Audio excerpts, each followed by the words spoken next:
My name is Ian Walsh, and this is Masters of the Market, joined today with Evan Zaremba from Diamond Equities. Yep. Is that fair? So Evan is an expert wholesaler with George Beatty, as you guys know, and these guys work very close together.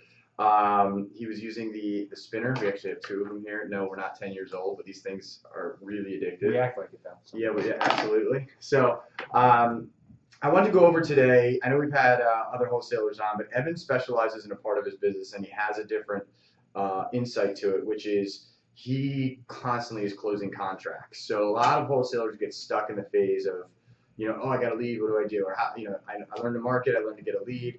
But closing the deal, or let me put it this way, getting it under contract and getting it to closing, I've always said are an art form. It is not for your average person to do. Like you've got to understand titles. You got to understand what you're up against. You got to understand the demeanor of the seller. You got to understand, the buyer's intention. Sometimes that can get tricky. So I wanted to dive into a lot of depth. Evan's done over 36 deals over the past calendar year.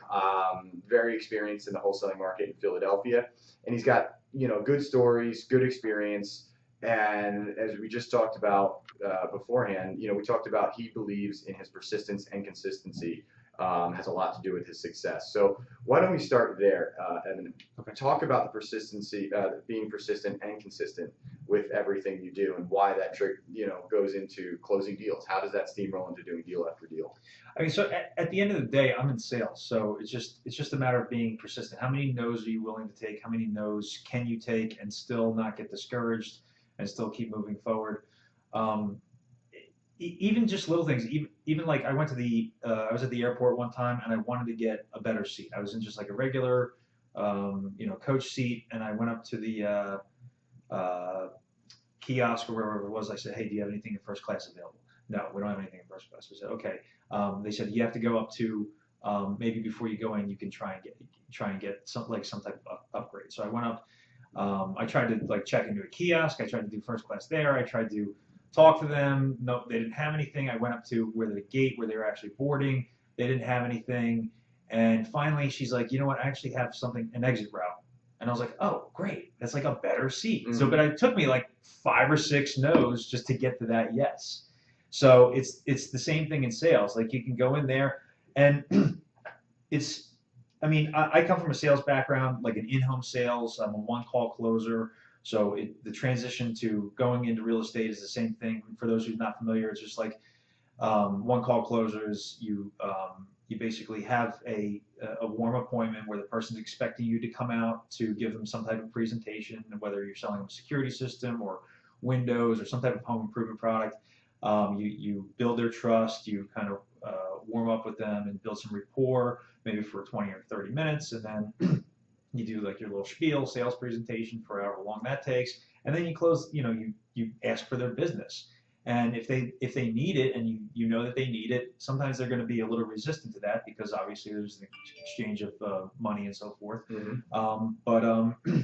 It's just a matter of being persistent. Keep going, keep going, keep going. The longer that you're there, the more comfortable you're there sitting in front of them and talking to them and overcoming objections. The more likely they are to say yes at the end. So what I like about that is 2 things. 1, you have to have thick skin, right, in general. Yeah. 2, people always think, I guess back in the day, like salesmen in general, my father was a salesman, an insurance salesman, I'm a salesman. If you're in the real estate business and you're running a business in any capacity, you're a salesman. I don't care. It's just like Evan described. He was selling something, even though he was buying something, he was selling something at the airport. And the reason it worked for him is because he was so persistent and consistent in getting it done. So you always hear the saying, always be closing. I always like to also say, always be selling, ABS, right? Mm-hmm. But it's not as cool as ABC. Right. So, I'm a firm believer in it because I remember there was a conference I had gone to, and the guy said, there's only 2 types of people. You're either a buyer or you're a seller in life. Which are you? Right. And anybody that kind of makes it in the real estate business, whether they're directly selling in somebody's house or they're doing it on a phone or whatever it is, we're all always selling. So it's better to embrace getting good at selling than it is to say it's not for me. Now, if it's not for you, that's okay. You have to put people around you that have the skill set to do that kind of stuff. Some people just dread selling, which my opinion on that, I'm sure you would agree, part of the persistence and consistency is the fact you just said, how many no's until you get a yes, mm-hmm. right? So I would venture to say that most of the no's have no impact on you. you don't take it personally when somebody says no to you. It's just like, okay, well, what's the other angle? No is just the way of saying this option isn't going to work. That's cool. It doesn't work for you. What's the next option? What's the next option? What's the next option? Right. You find out there's no more options. Right. So if you can, most people I've learned, when they're not embracing sales, it's because they're afraid of the word no because they think it's a personal rejection. When in reality, it's just business, and it's just somebody saying, instead of somebody saying no, if they said to you, hey, is there another option? Would you take it so personally? Probably not. They just say no. And so you learn how to digest that word much better. And Evan obviously has a ton of experience. He doesn't just do it in business. He does it in his day-to-day life. He goes, I want something, I'm going to get it, and I'm going to just keep pecking until I get where I have to get to. Right. So let's talk about, what is the other thing I want to talk about? So you had mentioned something before the show that was you frequently, so you go into houses where they have a stack of postcards that other people trying to buy from them that are not executing. So hopefully people with postcards aren't watching this and they don't get any of your tips. Let's say they are, and you go in and you've been shocked by the offers accepted, but explain to why you've been sometimes shocked when you go in and somebody accepts. Why is the offer shocking? You're talking about because it's lower than higher. Why is the offer shocking to the seller? To you. Why are you like, hey, they got it to me, Oh, it's not shocking to me. I'm just kind of. I thought, yeah. I mean, I guess it is. So what we were talking about is, I've gone into houses, I've made offers and made deals with people who've gotten offers that were from other people that were far higher than mine. I had, and I'm talking like a $20,000 difference. Wow. Sometimes or more. $25,000. Sometimes it's a couple $1,000s. But I'll offer. This person had an offer for $50,000 on the table, and I offered $20,000, and then we kind of came up to like 28. He had to take 28, and it's because I think that in that moment he knew that he had to do something, and it's like he's not really gonna. If he was gonna take that offer from somebody else, or if that other guy was real, he would have done it already. But it's just like he either didn't have confidence in that guy, or he was kind of beating around the bush. It's like, I'm here, I'm in front of you right now. Let's make this work. We're gonna overcome whatever we need to overcome, whatever obstacle it is. And I'm not afraid to like push people. Mm-hmm. I'll push people if I need to. They'll feel uncomfortable. I don't necessarily like making them feel uncomfortable, but I will ask questions that they might not be the most comfortable with. But it's like, if you don't have that like breakthrough, you're not going to get to where you need to. Well, if you don't ask the question, you're not getting the contract, right? Like, you're going to walk out there without a contract, probably never hear from the person, and they're going to be sitting there trying to sift through more postcards and hope somebody comes out. So that is interesting that you have a moment of it's not. And I'm guessing you wouldn't consider yourself pushy when you talk to people, but more like, if there's an underlying reason that this isn't working at this moment and I don't understand it, you need to ask the question to find out why you don't understand it. Like, bring the apparent situation out. So whatever that was the case, would you attribute it to your ability to kind of figure out what the situation is that would allow them to buy it at a lower rate that he got a higher offer at? Or did you think it was the timing of the moment it had to happen? Was it you? Was it, what would you attribute the success of something like that, saying somebody literally has 40,000 sitting on the table, you go, I'm good at 28. What do you think made them take you? Is it timing? Is it the situation? It's all that stuff. Together. It's all that stuff. But it's me asking the questions so that they actually, because a lot of people aren't maybe necessarily asking the questions that I'm asking and in the manner that I'm asking them, to make them think, and so that they can get to that point. It's basically like the tipping point as to where they're gonna like sell the property. Like, you might have a property that you're living in and you're behind on taxes and you're a hoarder or whatever, and like, we deal with those kind of people all the time, and they're like, I know that I need to move, but I don't know when. It's gonna happen, but so like, and then they had an offer from this person, they had an offer from that person, but that person wasn't really consistent. They didn't follow up with them. Maybe they were freaked out at the house situation, which happens a lot of times. That kind of stuff doesn't faze me. I mean, it doesn't matter how clean the house is or how dirty the house is. I just treat the person just like a person, and then. Just the timing was right, and it came together at that moment. And I know what you're talking about, because there's a flow to the moment. I used to go into a lot of houses and do the same thing. You're probably much better than I ever was at it. But like, if you lose the flow to the conversation and you're not you lose. You can probably tell very quickly when you have things are going well and then you lose the engagement, and you're just like, at this point we've hit a dead end. Like it's gonna be very difficult to move any further. Versus when you can continue to ask questions without making somebody tell you to leave their house, basically. Yeah, and the way you do this, you build rapport with them. Okay. So you do that initially. Gotcha. Yeah. So that's the gotcha. So Evan's exceptional at selling.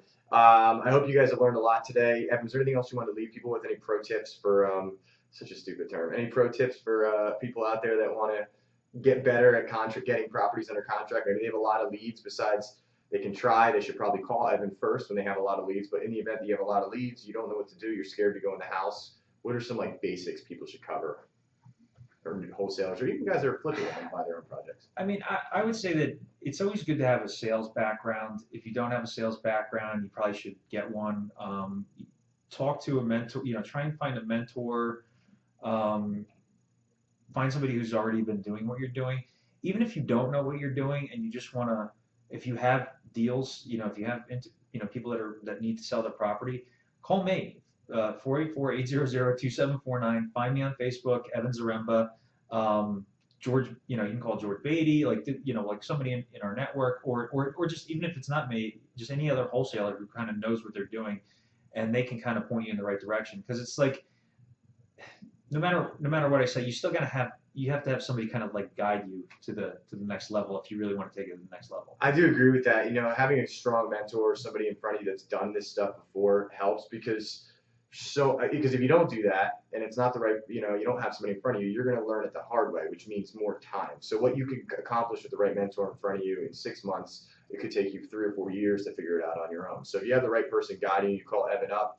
He could give you 10 tips right on the phone, or say, hey, this is what I'm going to do during this deal, or hey, come to this appointment with me. Let me show you how I do it. And all of a sudden, all these light bulbs start clicking, as opposed to you trying to go in there, botch up a deal, and not be able to close. Then you look at it like this and say, what's my lost opportunity cost, right? Because if I go in there and try to figure it out, I didn't call Evan, and I had 10 good deals, left them all on the table at 10 grand a pop. That's $100,000 experience you just had.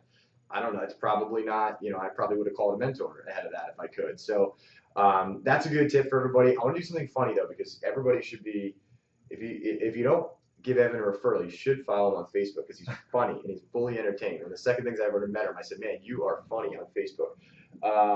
Probably an NSFW at times, right? Not safe for work for people, but it's really funny. So I'm gonna do a rapid fire with Evan. Evan, tell me what you think of salmon shorts. They gotta go. Gotta go. I don't want to get too far into it, but I've seen a lot of examples online of what you believe should not exist at this point in fashion. Yeah. Okay. And I'm not the most fashionable about it. Salmon shorts out. Okay. Yeah. Most people don't know this about you, or maybe they do. People watching it, maybe your friends do. But Evan has been doing jiu-jitsu for how many years? I started 2003. 2003. Evan will. If you don't close in the house, he'll be able to tie you up pretty quickly. So I probably want to close in the house with him. And here's the weirdest one that I found out recently. I saw a video that came on. Actually, let's start the question. Evan, have you ever fought in China? Yes, I did, actually. Crazy. So yes. I saw a link that came up on Evan's Facebook that said Evan Zaremba fighting. What had you declare it the first MMA bout in China or something? No, not the first. So I mean, there's always been fights in China, but it was in terms of a semi-sanctioned mixed martial arts with mixed martial arts rules, like ground fighting and things like that. I am the first, I guess, white American to compete and win in China. To my knowledge, I don't. There may have been somebody before me, but to my knowledge, I'm the first one to do that. It is worth it. It was in 2006. I won the fight. I am undefeated in international mixed martial arts. I also retired undefeated, and it's going to stay that way. Fantastic. So there you go. You want to come get the belt from China? You got to come to Evan. So that's a cool video. The whole video is online. I watched the whole damn thing to see if it was true and it was real. And there's Evan. It was. I didn't want to know how you get it. Oh, fourth question I didn't even ask you. Yeah. Do you like Wim Hof? I love Wim Hof. So do I. So if anybody doesn't know who Wim Hof is, look that up. Evan is Evan is a practitioner, right? You've been with him in I did his 10-week course. It's about breathing, cold exposure, and it helps your immune system. You can control your immune system, and you get a lot stronger, more flexible. He had a course. It's like a 10-week course. I did that, and then I've done a couple, like a 1-day workshop with him, and I actually went to Poland with him, and spent a week out in Poland. And it was the most incredible trip I've ever taken. I would recommend it to anybody. So there you go. And look Wim Hof up, also very cool.